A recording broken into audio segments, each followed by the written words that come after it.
May God richly bless your day and your entire week. Welcome to another deep dive. Yeah, thanks for having me. I'm really looking forward to this one. Same here. Today we have a truly compelling mission ahead of us. We are exploring the really fascinating dynamics of human crisis, the heavy burden of leadership, and how divine intervention actually plays out in the trenches of real life. Right, because the narrative we were looking at today is just remarkably layered. I mean, the psychology and theology interwoven here are incredibly dense. It offers a surprisingly relevant mirror for how people handle sudden adversity today. Exactly. And to guide us through this, we are looking at a fantastic stack of sources. We have in-depth study notes from two prominent editions of the Bible. We've got the Holman Study Bible and the NWA. And just to clarify for our listeners, the NWA is the Nova Almeida Atualizada. Yeah, which is a highly regarded Portuguese translation. Right, right. And we're focusing all of our attention today specifically on their historical and theological analysis of Exodus chapter 17. Which really serves as a masterclass in crisis management and, human frailty and the actual mechanics of trust. Yeah, so let me set the stage for you. Picture the scene. You have the Israelites, right? A massive, newly freed nation, and they have just journeyed from the wilderness of sin. And we should probably clarify that. Oh, definitely. Just to clarify a detail for our listeners, sin here is actually a geographic region near Mount Sinai. It is not, it's not a theological metaphor for bad behavior. Right. It's simply a harsh, unforgiving desert landscape. Exactly. So they have been traveling through this brutal terrain. They're covered in dust, completely exhausted, and they finally set up camp at a place called Rephidim. But they immediately hit a wall. A catastrophic problem. There's absolutely no water. None. Yeah. And for a population of that size, plus all their livestock, this isn't merely an inconvenience. I mean, this is an immediate existential threat. Panic sets in. Oh, absolutely. Okay, let's unpack this. How exactly do the people react to this terrifying reality? Well, the text notes that the people contended with Moses, and the Holman study notes provide a really crucial piece of insight into the original Hebrew text here. Okay. Because in English, or, in the modern translations these notes are based on, the word contended or argued might sound like the people were just whining or complaining loudly about their thirst. Like a really intense grumble. Right, but the notes clarify that the specific nuance of this word is much more severe. It's much more formal. So we aren't just talking about an angry mob shouting at their leader. No, we are talking about something closer to a formal legal dispute. The study notes actually point out that the same Hebrew root is used earlier in the book of Genesis to describe intense, formalized disputes. Like what kind of disputes? Like the bitter conflict between Jacob and Laban. Or even legal proceedings that could quickly escalate to physical aggression. So the Israelites aren't just grumbling. They are essentially putting Moses on trial. Wow. They are bringing a hostile lawsuit against their leader, effectively charging him with premeditated murder through dehydration. That completely changes the framing of the scene. It's not a complaint. It's a mutiny masquerading as a legal dispute. Exactly. But looking at the timeline, the speed at which this spiritual amnesia sets in is just baffling. I mean, think about their immediate history. Yeah, it's striking. These are the same people who recently watched the Red Sea part. They walked through walls of water. They have been receiving miraculous provision of manna from the sky every single morning. Yep. And the moment they hit a dry camp, they turn on Moses with lethal hostility. And the NAA study notes offer a brilliant psychological and spiritual analysis of this exact reaction.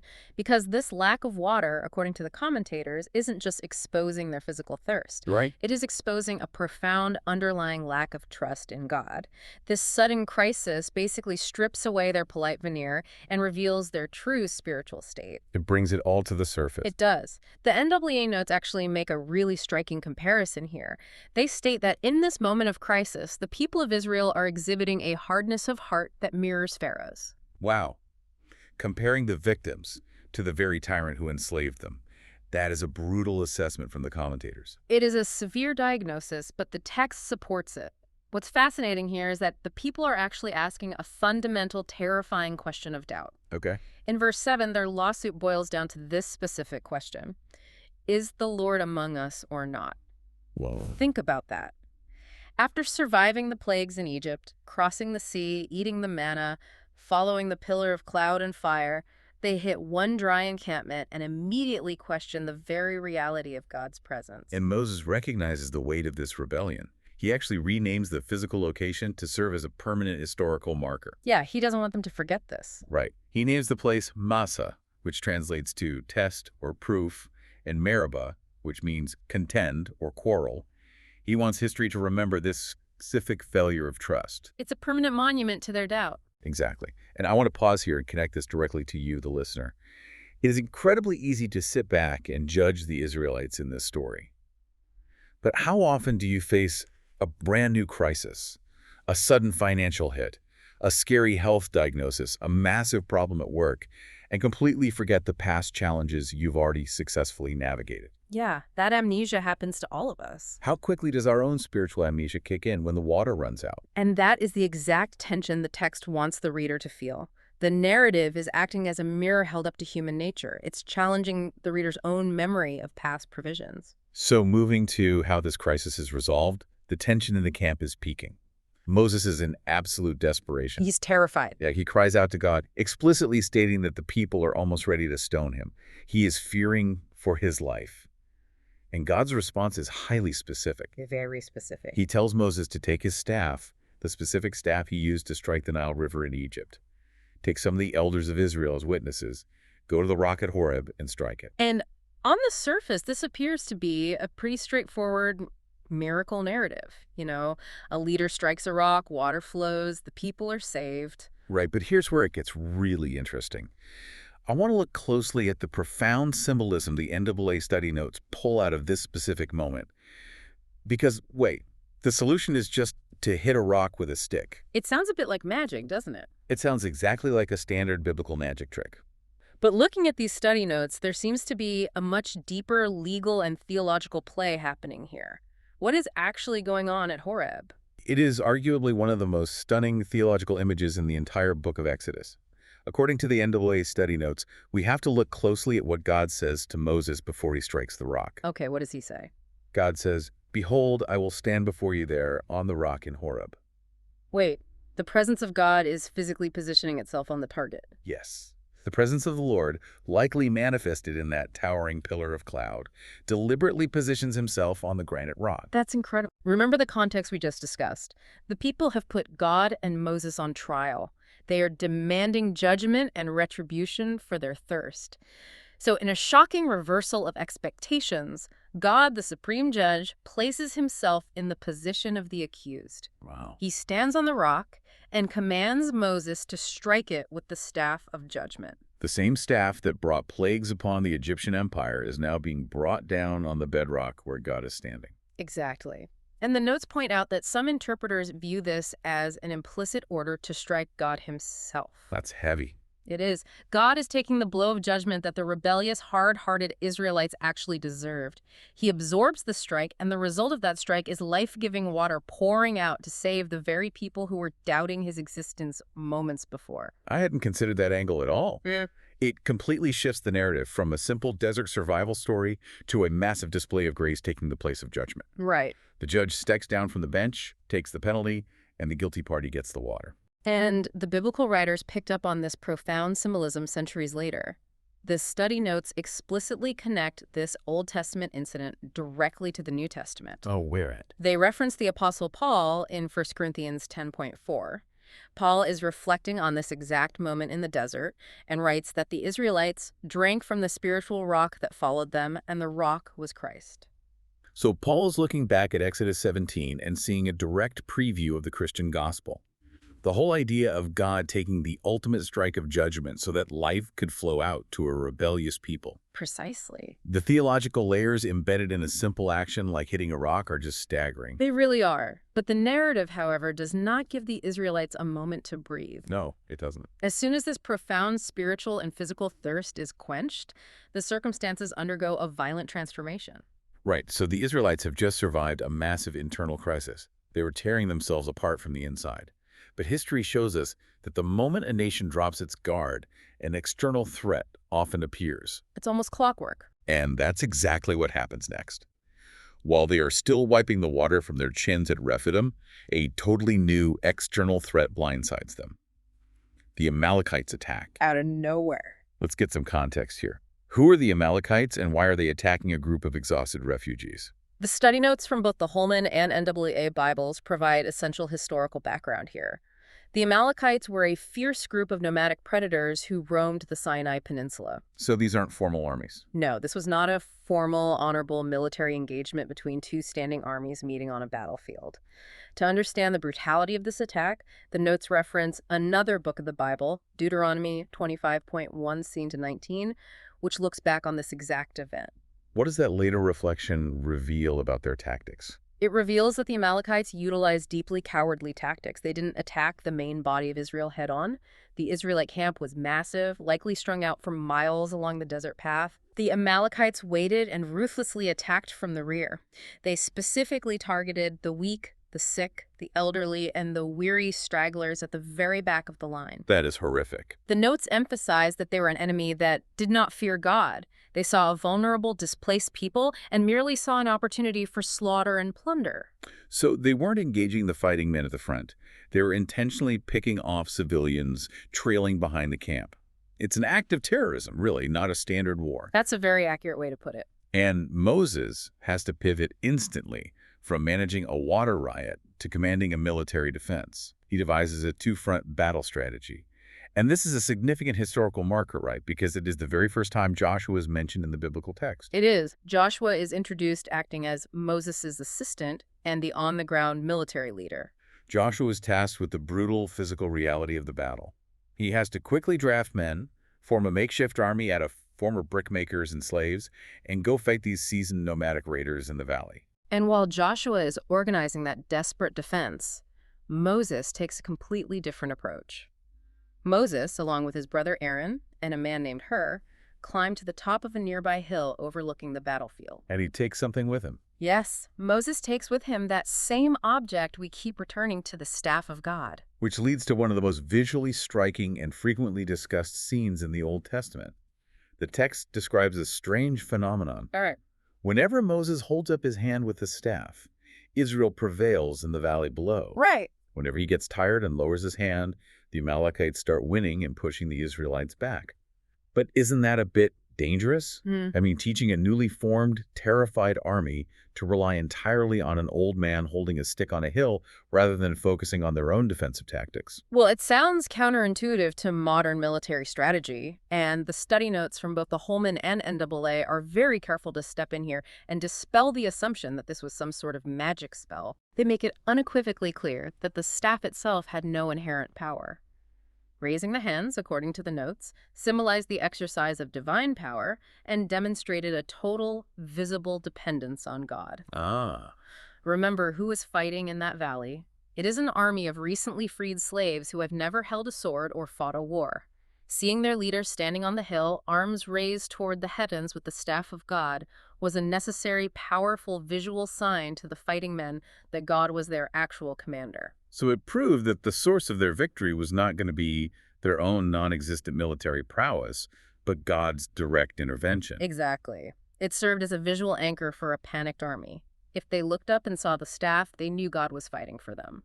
So what does this all mean when the text explicitly points out that Moses' hands started getting heavy? Because verse 12 includes a surprisingly vulnerable detail about the great leader. It does. It provides a poignant analysis of human frailty. Verse 12 shows us that Moses, the great prophet who just struck the rock and recently parted the sea, simply couldn't endure the battle alone. His body was failing him. His physical body was failing him. The Holman notes highlight that this physical weakness was intentional. It demonstrated to everyone, Joshua, the army, and Moses himself, that the origin of the victory was definitively not Moses. Right, it wasn't him. It wasn't born from his physical stamina or his personal greatness. He was human, he was aging, he was weak, and his arms were dropping. And as his arms drop, the Amalekites advance. The stakes of his personal exhaustion are literal life and death for the people in the valley. Exactly. Because Moses is human and weak, he requires a community to survive. Aaron and Hur have to step in, and the imagery is incredibly practical and grounded. What do they do? They don't just stand nearby and pray for him.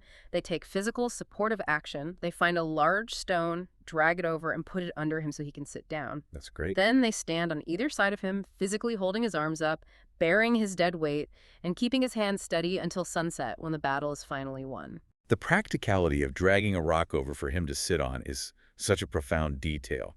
I want to bring this right back to you, the listener. We live in a culture that heavily romanticizes the idea of the self-made individual, the lone genius, the solitary, unbreakable leader. Oh, totally. But this ancient text is delivering a very different message.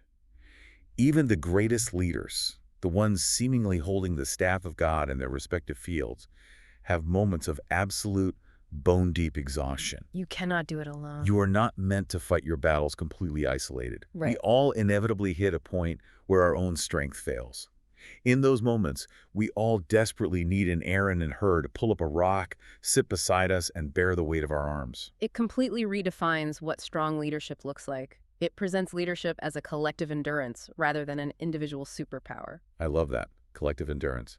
And because of this, Joshua fighting in the mud, Moses holding the staff, Aaron and Hur holding Moses' Israel, ultimately defeats the Amalekite army. They win the day. They do. Immediately after the dust settles, God gives Moses a very specific administrative command. He tells Moses to write this entire event down in a book as a permanent memorial and to make sure he recites it directly to Joshua. And God also makes a sweeping promise to completely erase the memory of Amalek from under heaven. Right. The Holman study notes have an interesting historical detail regarding this command. They suggest that this book God mentions wasn't just a random isolated scroll, but might have been a sort of ongoing daily journal that Moses was actively keeping. Oh, fascinating. A journal. Yeah, it underscores the vital importance of preserving the knowledge of God's actions. It's a deliberate curation of history so that future generations, and specifically future military leaders like Joshua, have a tangible written record of how God defended them when they were utterly defenseless. He is essentially building a library of faithfulness to combat the spiritual amnesia we talked about earlier. Exactly. And Moses goes one step further than just writing it down in a journal. He builds a physical altar on that spot. He gives the altar a name, Jehovah Nissi, which translates to "The Lord is my banner." If we connect this to the bigger picture, the concept of a banner in antiquity is deeply significant. According to the study notes, in the ancient Near Eastern world, a banner wasn't just a decorative piece of fabric. How was it? It was a critical tactical tool. In the chaos of a battlefield, surrounded by smoke, dust, and the noise of combat, a banner was hoisted high on a pole as a visual signal.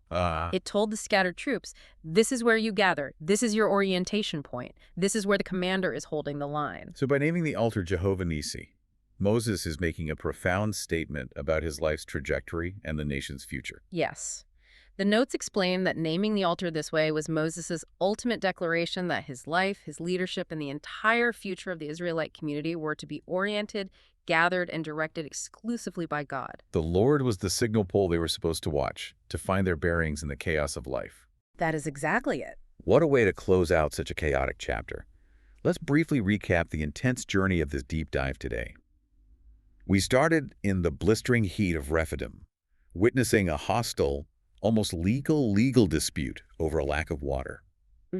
We explored the stunning, grace-filled imagery of God standing on the rock to absorb the strike of judgment. We then transitioned into the cowardly, opportunistic ambush by the Amalekites. It was nonstop. And finally, we ended on that beautiful, enduring image of a community physically holding up their exhausted leaders' hands to secure a victory, and the building of an altar to serve as a permanent orientation point. It is a dense text that forces us to reckon with our own responses to both scarcity and warfare. It really does. We spent a lot of time today talking about Moses intentionally remembering this battle by writing it down in a book, curating a history of survival. It makes you wonder about human nature. In our own lives, when we survive a crisis, whether it's a financial drought or an unexpected ambush at work, how quickly do we delete those survival journals? Which raises an important question about how we intentionally curate our own histories. Exactly.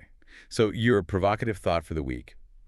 What past victory have you forgotten to build a memorial for, and how is that amnesia affecting the battles you are fighting today? Moses built an altar to signify his ultimate rallying point.